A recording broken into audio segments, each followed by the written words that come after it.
마태복음 5장 앞부분을 함께 나누도록 하겠습니다. 아주 유명한 말씀이시죠. 산상수훈 혹은 산상보훈이라고 보통 이야기하는데 저는 산상보훈이라는 말이 좀 더 이렇게 좋다고 생각합니다. 아주 보배로운 말씀, 특별히 예수님이 4장에서 하나님 나라에 대해서 선포하시고 이제 하나님 나라의 백성이 어떤 삶을 살 것인지 그 내용들을 아주 예수님의 가르치는 핵심들을 이 5장에서 7장까지 설명해 주고 계신데 그 산상수훈의 앞부분이 바로 오늘 내용이 되겠습니다. 그래서 오늘 나눌 이 16절까지 부분은 사실 이 두 가지 내용들을 나누고 있는데 앞부분에 이 팔복에 대해서 또 그 다음에 세상의 소금과 빛에 대해서 함께 나누려고 합니다. 예수님이 가르치신 이 내용들, 하나님 나라에 대한 내용들은 자세히 보면 볼수록 참 이상합니다. 세상의 가치관과는 아주 다르죠.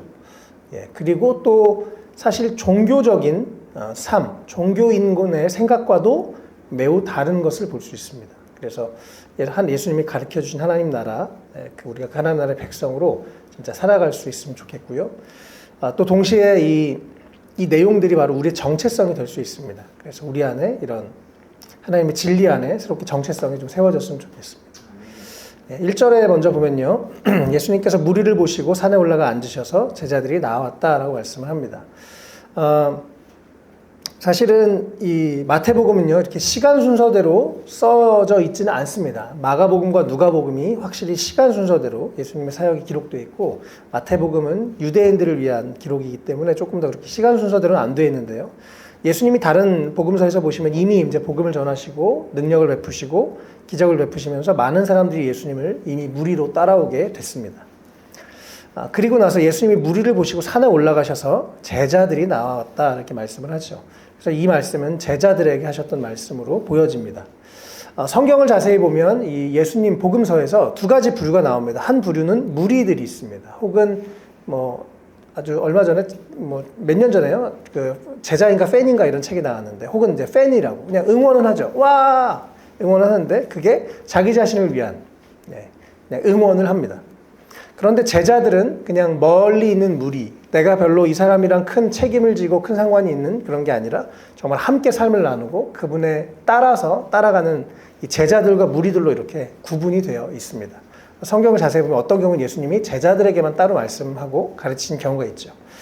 그래서 우리도 그냥 예수님을 따르는, 예수님을 믿는 무리에서 그치지 않았으면 좋겠어요. 그냥 무리의 한 사람이 아니라 예수님의 제자로 예수님을 따르는, 또 예수님의 말씀을 따라 사는 우리의 삶이 됐으면 좋겠습니다. 어쨌든 예수님이 오늘 이 제자들에게 하셨던 말씀이고요.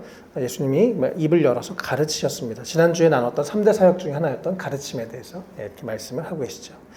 3절부터 8가지 복에 대해서 나오는데요. 먼저 중요한 것은 어떤 사람에게 복이 있다라고 하는데 이 복에 대한 개념입니다.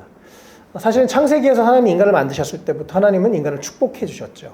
또 노아에게 복을 주셨고 아브라함에 복을 주셨고 당연히 아담에게도 복을 주셨습니다. 신약에서도 여기 복이 있다라고 얘기하는데요. 이 복이 있다는 게 어떤 의미일까요? 이것이 참 중요한데요. 되게 모호하고 막연하잖아요. 우리가 복은 다 좋아하는데 어떤 복이 있다는 게 무슨 말인가? 시편 1편에 보면요. 아주 유명한 구절이 있죠. 복 있는 사람은 악인의 꾀를 따르지 아니하며 한번 볼까요?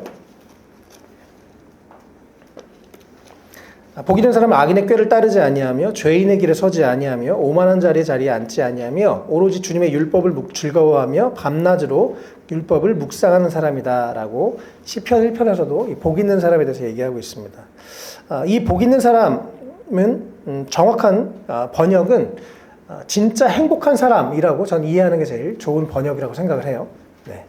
진짜 행복한 사람, 어떤 꾀를 따르고 악인들의 꾀를 따라서 죄를 지으면서 양심에 불편한 게 아니라 하나님의 뜻대로 하는 말씀을 묵상하고 하나님의 뜻대로 살아갈 때 진짜 참된 행복이 있다라고 말씀하고 있는데요. 여기서도 진짜 행복한 사람이라고 저는 그렇게 이해하시는 게 좋다고 생각합니다. 3절부터 보면요. 마음이 가난한 사람은 복이 있다. 마음이 가난한데 행복하다. 그게 말이 안 되는 얘기죠. 세상에서는 말이 안 되는 얘기입니다. 그런데 그들에게 복이 있다. 그들은 행복한 사람들이다. 왜냐하면 그들에게 하나님 나라가 그들의 것이기 때문이다. 라고 말씀을 예수님이 하십니다. 마음이 가난한 사람들. 마음이 가난해서 뭔가 가난하기 때문에 뭔가 채워지기를 원하고 배고픈 사람들. 이 심령이 가난했다라고 원래는 그 복음서에 예전 번역엔 되어 있었죠. 심령이 가난하기 때문에 하나님을 의지하고 하나님에 대해서 목마른 사람들, 그들에게는 복이 있다고 합니다. 그래서 우리가 살면서요, 어떤 문제가, 삶의 문제들이 있어서 내 마음이 가난해진 것, 마음이 가난하고 힘든 것, 다 나쁜 것이 아닙니다. 그것이 진짜 행복의 길로 나아갈 수 있는 계기가 되기도 합니다. 왜냐하면 하나님을 찾고 하나님에 대한 목마름이 있기 때문에, 또 하나님을 의지하며 살아갈 때 하나님 나라가 그들의 것이 되기 때문에 결코 심령이 가난하고 마음이 가난한 게 나쁜 것만은 아닌 것이죠. 그래서 예수님은 우리 삶에 이 세상에서 봤을 때 별로 안 좋아 보이는 상황, 그런 상태를 가지고 아니 그것은 복이 있는 거야, 그건 진짜 행복한 거야 라고 예수님이 그렇게 우리 가운데 가르쳐 주신 것을 볼 수가 있습니다. 그래서 첫 번째 복은 이 심령이 가난한 자, 마음이 가난한 사람들에게 하나님 나라가 그들의 것이다 라고 말씀을 하시죠. 이 8가지 8복에 대해서도 뭐 사람들마다 의견은 분분합니다. 어떤 사람들은 뭐 이게 어떤 단계다라고 얘기하는 사람들도 있어요. 1단계가 지나야 2단계가 되고 이렇게 보는 분들도 있는데 저는 그렇게 생각하지는 않고요. 또 이것을 어떤 너무 읽을 때마다 참 8복의 이 내용들은 읽을 때마다 새롭게 다가오고 어떤 경우에는 이 부분이 어떤 경우에는 저 부분이 이렇게 마음에 다가오는 것 같아요. 저도 그렇고. 그래서 저는 그냥 이걸 주님이 말씀하신 그냥 이대로 두는 게 우리가 너무 어떤 해석을 가미하는 것보다 이 말씀 이대로 또 읽으면서 또 깨닫고 또 다가오는 것들이 그때마다 다르기 때문에 이 말씀을 있는 그대로 읽는 것이 중요하다고 생각합니다. 오늘 이따가 말씀을 나누고 나서 내 삶에 실제로 요 8복의 그런 일들을 이미 경험한 것이 있었다면 그것도 함께 나누고 또 오늘 말씀에 대해서 우리가 함께 또 적용하는 것도 함께 나누려고 합니다. 그래서 한번 보시면서 혹시 내 삶에 이미 이런 걸 내가 경험한 적이 있나? 또 한번 생각해 보시면 좋겠습니다. 마음이 가난할 때 정말 하나님이 아니면 안 되겠다라고 하는, 혹은 세상에서 실망하고 사람들에게 실망했을 때 우리 마음이 더 가난해지죠. 그런데 그게 나쁜 게 아니라 오히려 하나님 나라를 더 소유할 수 있는, 하나님을 더 의지할 수 있는 그런 축복이 된다는 것입니다. 그래서 마음이 가난한 사람들에게 복이 있다고 말씀을 하고요.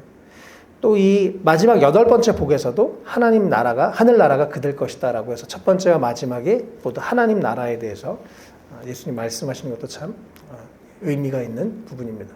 두 번째는요, 슬퍼하는 사람은 복이 있다. 원래 예전 번역에는 애통하는 자라고 되어 있었죠. 개역개정에서는요. 역시 하나님 앞에 우리가 나아가면 나아갈수록 우리 삶의 애통함을 경험하게 되는 게 전 정상인 것 같아요. 내가 부족함을 느끼고, 내가 내 힘으로 살 수 없고 나에게 소망이 없다는 것을 느끼는 여러 가지 면에서 그런 애통들이 하나님의 위로를 경험하게 되는 그래서 우리가 행복할 수 있고 복이 될 수 있는 그런 일인 것입니다. 그래서 우리 삶에 사실은요, 애통함이 없고 슬퍼함이 없는 인생이 진짜 불행합니다. 가장 중요한 하나님을 우리가 알지 못하고 또 그냥 이게 이 세상이 다인 줄 알고 살기 때문에 그렇습니다.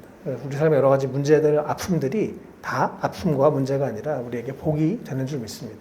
또 우리 안에 정말 하나님의 위로가 계속해서 경험되시기를 축복합니다. 사람이 줄 수 있는 위로, 사람이 주는 위로와 하나님의 위로는 정말 경험하면 참 다른 것 같아요. 하나님이 주시는 위로와는 하나님만 그 마음 안에 남고 또 정말 마음 깊은 위로가 우리 가운데 일어나고 또 그 위로로 인해서 치유가 일어나고 회복이 일어나고 또 우리의 어떤 슬픔이 오히려 사명이 되기도 하고 다른 사람들을 위로하는 일들이 되기도 합니다. 그래서 우리 삶에 이렇게 슬퍼하는 것, 그것도 우리 삶에 복이 된다라고 말씀을 합니다. 세 번째는 온유한 사람은 복이 있다고 말씀하시죠. 그들이 땅을 차지할 것이다. 예수님의 성품이 온유함과 겸손함이셨습니다. 아까 이 위에 2가지 내용과 이 3번째 내용들 예수님의 성품에 대한 것과 연결이 되죠. 그래서 온유함과 겸손함, 또 모세도 온유한 사람이었죠. 그 예수님과 모세의 성품, 그런 부드러운 마음, 또 노하기를 더디하는 그런 마음들 가진 사람들은 땅을 차지하게 될 것이다. 하나님이 더 풍성함을 주실 것이다 라고 말씀을 하고 계십니다. 이 원래 온유함의 원어적인 의미는 이 날뛰는 이 야생마가 딱 잡혀있는 상태를 의미합니다. 그래서 주님 앞에서 우리가 잡힐 수 있는, 내 뜻대로 사는 게 아니라 또 내가 내 감정을 막 아무 때나 폭발하는 게 아니라 주님의 뜻이라면 내가 순종할 수 있고 딱 잡힐 수 있는 그런 부드러운 마음, 주님 앞에서의 그 부드러운 마음이 있을 때 땅을 유업으로 차지한다라고 주님이 말씀하십니다. 네 번째는 의에 줄이고 목마른 사람들, 우리가 아까 찬양했었죠. 의에 줄이고 목마른 사람들도 역시 복이 있는데 그들은 배부르게 될 것이다. 성경에서 지난번에 나눴죠. 이 의에 대한 개념, 하나님과의 올바른 관계 혹은 하나님이 보시기에 하나님의 그 합당한 기준에 합격되는 것, 그것이 의인데요. 우리가 하나님 뜻대로 살려고 하고 하나님을 더 알기 원하고 하나님과의 관계가 회복되기 원하고 또 하나님의 그 가장 기본적인 성품인 사랑과 공의, 이것에 대한 갈망이 우리 가운데 있는 것, 그것은, 그런 마음은 복이 있답니다. 행복한 사람이랍니다. 그들을 통해서 배부름을 경험하고 만족함을 경험하고 하나님의 채우심을 경험하고 하나님을 더 알아가고 하나님의 뜻이 이루어지는데 쓰임받게 된다, 그런 의미로 볼 수 있을 것입니다. 다섯 번째요, 자비한 사람은 복이 있다. 원래는 긍휼히 여기는 자라고 예전 그 개역개정에 되어 있죠. 긍휼히 여기는 자, 자비한 사람은 복이 있다. 하나님이 그들을 자비롭게 대하실 것이다. 이 세상의 원리는 반대죠. 기브 앤 테이크죠. 줘야지 받는 건데, 먼저 베풀고 나누는 것, 그것을 의미합니다. 그럴 때 하나님이 또 우리를 채우시고 더해주시고 긍휼히 여기시는 그런 은혜가 있을 것이다 라고 성경은 기록하고 있습니다. 저는 요즘에 이 대리운전하면서 종종 택시를 탑니다. 이 손님한테 빨리 가야 되니까 택시를 타는데, 택시를 타면서 잔돈을 안 받아요. 일부러. 이렇게 어쨌든 이렇게 다른 사람에게 서비스를 제공하고 또 일을 하면서 돈을 받으면서 불과 1,000원, 2,000원이어도 팁을 주는 분들이 그렇게 고맙습니다. 근데 작은 거지만. 그래서 저도 그 고마움을 알고 나서 택시 기사분들한테 뭐 몇백 원 남으면 오히려 그냥 안 받고 더 드려요. 뭐 8,000 몇백 원, 9,000원 드리고 이렇게 드립니다. 그래서 기사분들도 너무 고마워하시고 저도 이제 뭐 그러면서 기회가 되면 또 목사라고 하고 전도도 하고, 목사인데 대리하고 있어요. 이러면서 전도도 하고. 한 번은 근데 반대로 이분이랑 저랑 실랑이가 벌어졌어요. 저는 더 드리겠다. 이분은 깎아주겠다. 더 드리겠다. 깎아주겠다. 그래서 결국에 이분이 자기 마음대로 깎아서 요금을 받아버리시기도 하고. 참 감사하더라고요. 어떤 기사분들은 100원 더 받으려고 막 그 몇 초만 지나면 100원 더 받으니까 일부러 요 버튼을 천천히 누르는 분도 있고. 참 다르죠. 하나님 나라와 이 세상의 원리는 이렇게 참 다른 것 같습니다. 누군가에게 긍휼을 베풀어주는 것, 누군가를 긍휼히 여겨주는 것, 또 누군가에게 자비를 베풀어주는 사람 자체가 복이 있다. 성경은 그렇게 얘기합니다. 그 몇백 원 가지고 막 마음 상하고 싸우는 게 아니라 오히려 풍성함을 누리고 나누는 하나님 나라의 원리입니다. 우리도 이렇게 또 자비한 사람, 또 긍휼을 베푸는 사람들 됐으면 좋겠고, 그럴 때 하나님이 긍휼을 베푸시는 것을 경험할 것이다 라고 얘기합니다. 여섯 번째, 마음이 깨끗한 사람은 복이 있다. 그들이 하나님을 볼 것이다 라고 하죠. 마음이 깨끗한 사람, 마음 안에 어떤 담겨있는 죄, 욕심이 없고 깨끗한 사람들, 하나님을 더 깊이 경험하게 된다. 하나님을 보게 된다라고 성경은 말씀하고 있습니다. 계속해서 오늘 사실은요, 이 8가지 복은 우리의 마음에 대한, 마음의 태도에 대한 내용들이 특별히 많이 강조되어 있는 것을 볼 수 있습니다. 보이지 않는 부분이지만 어떤 형식이나 어떤 종교 행위가 아니지만 우리의 마음이, 우리의 중심이 이렇게 하나님 앞에서 깨끗하고 또 거룩하고 사모하고 또 갈망하고 또 아파하고 하는 부분들, 우리의 마음을 예수님께서 강조하고 계시죠.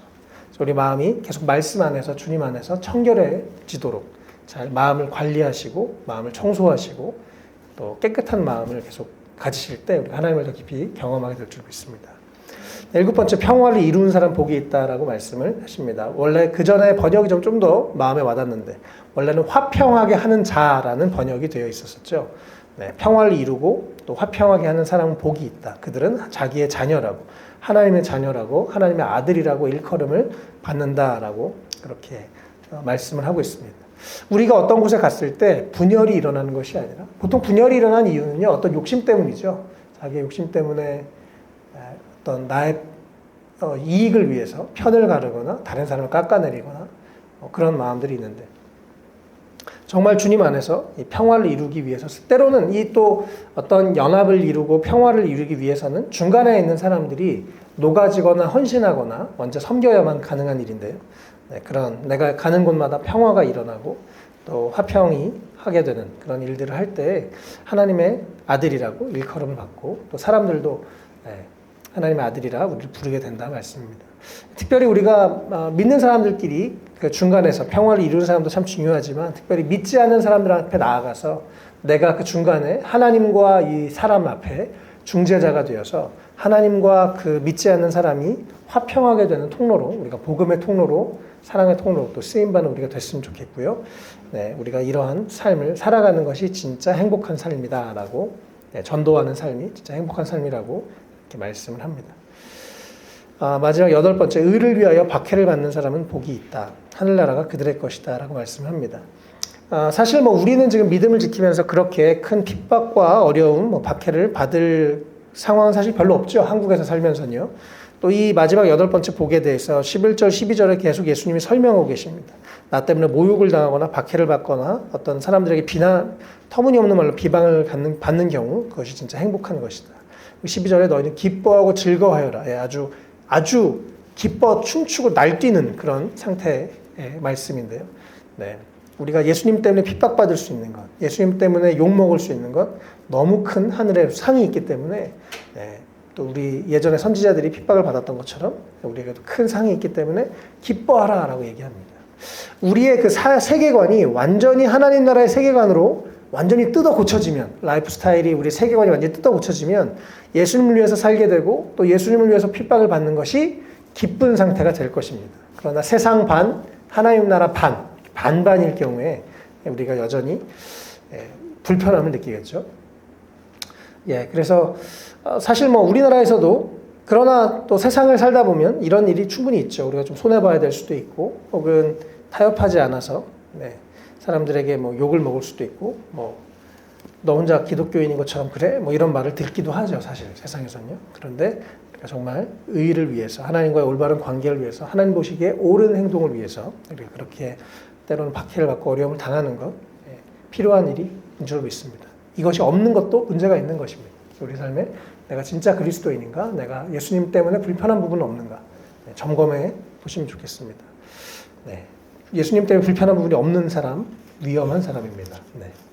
이번 주에도 대리운전하면서 전도를 하는데 두 가지 사건이 있었습니다. 하나는, 한 분은 약간 이렇게 좀 많이 취하고 조금 대화가 이렇게 정상적으로 되질 않는 분이었는데,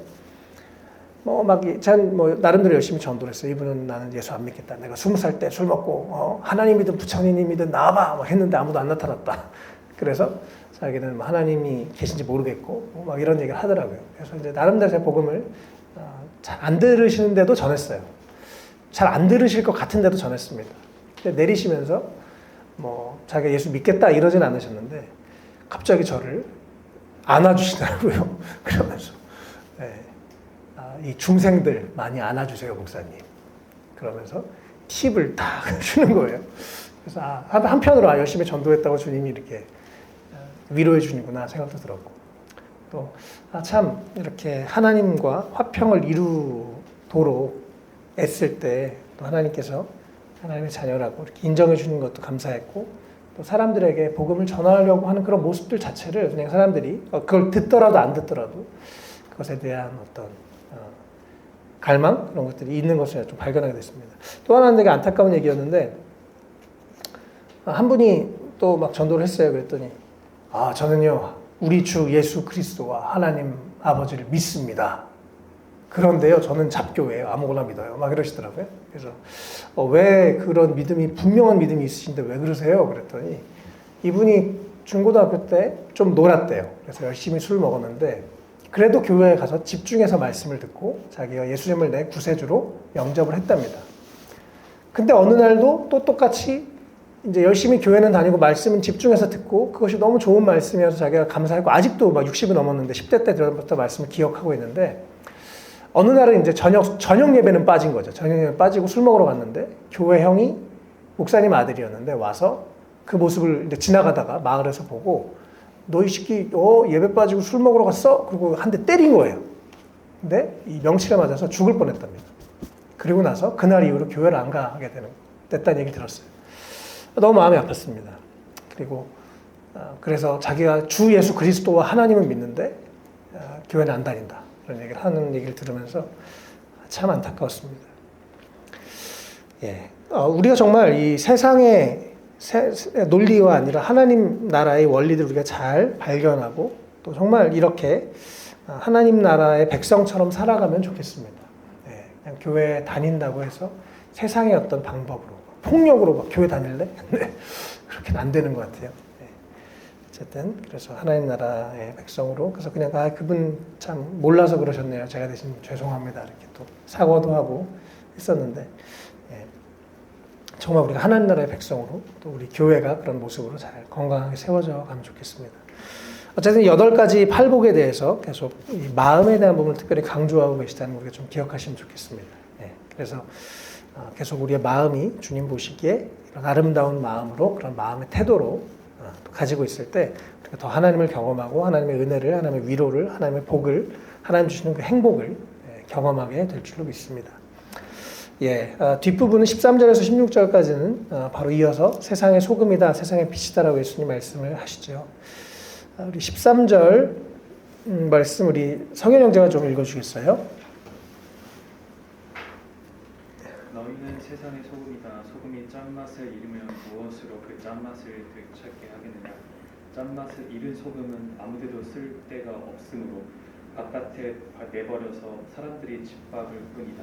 아멘. 네, 예수님이 정체성을 얘기하시는데요. 너희는 세상의 소금이다. 14절에 너희는 세상의 빛이다. 두 가지를 말씀하시죠. 이것은 어떻게 생각하면 되게 무거운 얘기일 수도 있지만 또 다르게 생각하면 너무 감사한 얘기입니다. 하나님이 우리를 기대하신다는 것입니다. 우리의 정체성 자체를 부여하시는 거예요. 너는 세상의 빛이고 세상의 소금이다. 예. 참 많은 경우에 교회의 소금과 교회의 빛으로 교회에서 자꾸 이렇게 당기는 경우가 있어요. 그래서 우리는 지금 최대한 모임을 줄이고 또 줌으로 하고 세상에서 살아보자 이런 마음으로 교회가 가고 있는데요. 성경은 명확하게 예수님은 세상의 소금이고 세상의 빛이다라고 말씀하십니다. 너무 교회에 있어가지고 교회에서만 목소리가 크고 밖에서는 아무런 실력도 없고 인격도 없고 그런 사람이 아니라 정말 세상에서 또 소금과 빛이 되는 우리가 됐으면 좋겠습니다. 우리 하나님은 우리를 기대하시기 때문에 이런 말씀을 하신 줄 믿습니다. 교회가 또 우리 한 명 한 명이 세상에서 또 빛과 소금이 되었으면 좋겠습니다.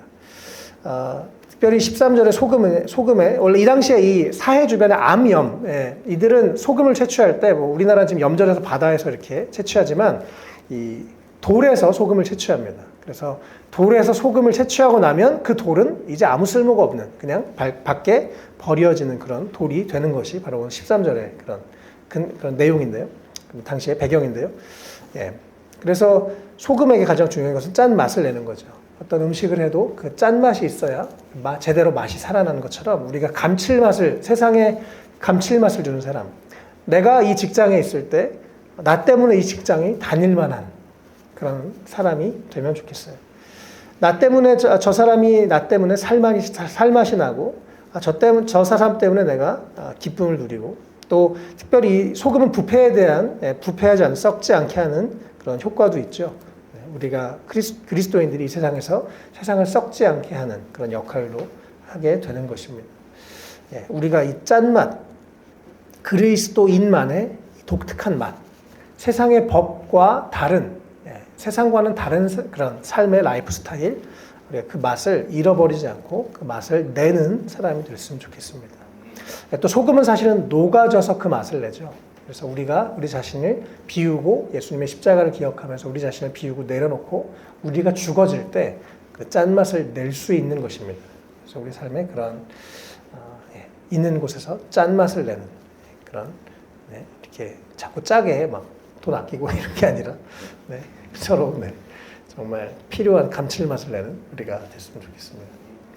14절부터 우리 16절까지는 호민 집사님 좀 읽어주시겠어요? 너희는 세상의 빛이다. 산 위에 세운 마을은 숨길 수 없다. 또 사람이 등불을 켜서 말 아래에다 내려놓지 아니하고 등경 위에다 놓아두고 그래야 등불이 집안에 있는 모든 사람에게 환히 비친다. 이와 같이 너희 빛을 사람에게 비추어서 그들이 너희의 착한 행실을 보고 하늘에 계신 너희 아버지께 영광을 돌리게 하여라. 아멘. 네, 또 다른 정체성은 세상의 빛이라고 말씀하시죠. 산 위의 마을은 숨길 수 없다고 합니다. 제가 중국에서 예전에 너무 거기 높은 지역이 많아가지고 막 고산지대를 갔는데 밤에 분명히 저긴 별 같아요. 너무 높은데 등이 있어서 가보니까 저기 별이 아니고 집이었습니다. 높은 산 위에 집이 있는 거기서 나오는 불빛이었어요. 예, 그래서 제가 이 말씀이 생각이 나더라고요. 산 위에 그 마을의 그 빛은 숨길 수가 없습니다. 그래서 이 빛을 우리끼리만 빛이라고 교회 안에서 막 우리끼리만 빛이라고 그것이 아니라 15절에도 이 등불을 켜서 말 아래다 놓지 않고 이 등경 위에 놔서 등잔 위에 놔서 모든 사람이 그것을 보게 하는 것처럼 빛은 세상에 비추는 것입니다. 우리끼리 비추는 게 아니라 내 안에서만 비추는 게 아니라 세상에서 비추는 것, 세상 사람들에게 빛을 비추는 그런 우리가 됐으면 좋겠습니다. 그래서 16절에 특별히 그 빛을 비춘다는 게 뭐냐면 너희의 착한 행실이다라고 예수님이 그렇게 설명하고 계시죠. 우리가 착한 행실을 따라 행동하는 것, 그것이 빛을 사람들에게 비추는 것이라고 하고, 우리의 착한 행실을 봐야 그 사람들이 우리의 행동을 볼 때 비로소 아버지께 영광을 돌리게 해라라고 그렇게 말씀을 하십니다.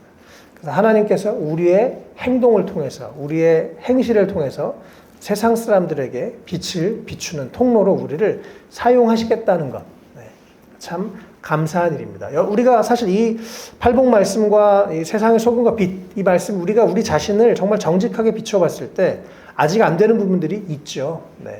그러나 그것에서 낭망할 것이 아니라 계속해서 이 말씀, 내가 세상의 소금이고 빛이고 또 이 팔복의 그 마음의 태도들 가지고 살아가는 것 연습하다 보면요 점점 좋아지게 됩니다. 저도 제가 처음 이 말씀을 접했을 때보다 많이 변한 것을 느끼게 돼요. 그래서 우리 안에 이 말씀이 기준이 돼서 이 기준이 너무 높아요가 아니라 주님이 나를 이만큼 기대하고 계시구나. 올바른 목표를 설정해 준 주님께 감사하고 이 기준에 따라서 우리가 계속 또 이렇게 잘 살아가면 좋겠습니다. 그래서 우리 착한 행실을 통해서 많은 사람들이 지금 제가 뭐 계속 전도하고 계속 불신자들을 거의 매일 만나면서 계속 듣는 얘기가 바로 이 16절에서 다 걸려요. 근데 교회 다니는 사람이 사기쳤다 이거예요. 교회 다니는 사람들이 더 악질이라고 그러고 하나님을 이용해서 더 재수없다고 그러고 막 그런 얘기들을 매일 사람들한테 듣습니다. 주변에 꼭 한두 명이라도 예수 믿는 사람 때문에 자기는 교회 가는 게 더 싫어졌다 얘기하는 얘기를 계속 들어요. 매일 들어요. 이 부분이 가장 우리 안에 지금 필요한 것 같아요. 혹은 그냥 너무 쉽게 우리가 한번 구원 받았으면 영원한 구원 받았으니까 나는 이제 천국 백성 됐으니까 막 살아도 돼. 이런 잘못된 생각에 사로잡혀서 이 말씀을 그대로 못 봅니다. 성경에서 수많은 얘기를 예수님이 하고 계신데요. 우리가 정말 주님 앞에 우리의 삶을 계속해서 우리의 마음을 깨뜨리고 또 하나님이 원하시는 하나님 나라의 백성으로 우리의 라이프 스타일, 우리의 세계관, 가치관을 계속해서 변화시키면서 우리의 착한 행실을 통해서 정말 안 믿는 분들이 우리 때문에 하나님께 영광을 돌리는 일들이 계속해서 일어나면 좋겠습니다. 그래서 정말 불신자들이 봐도 칭찬할 만한 교회, 그들이 기대하던 어떤 모습들을 바로 당신들이 그런 모습들을 하고 있어요라고 얘기하는 교회, 또 우리 한 명 한 명이 됐으면 좋겠습니다. 우리 주님 앞에 언젠가 설 때 칭찬받는 우리의 삶이 됐으면 좋겠습니다.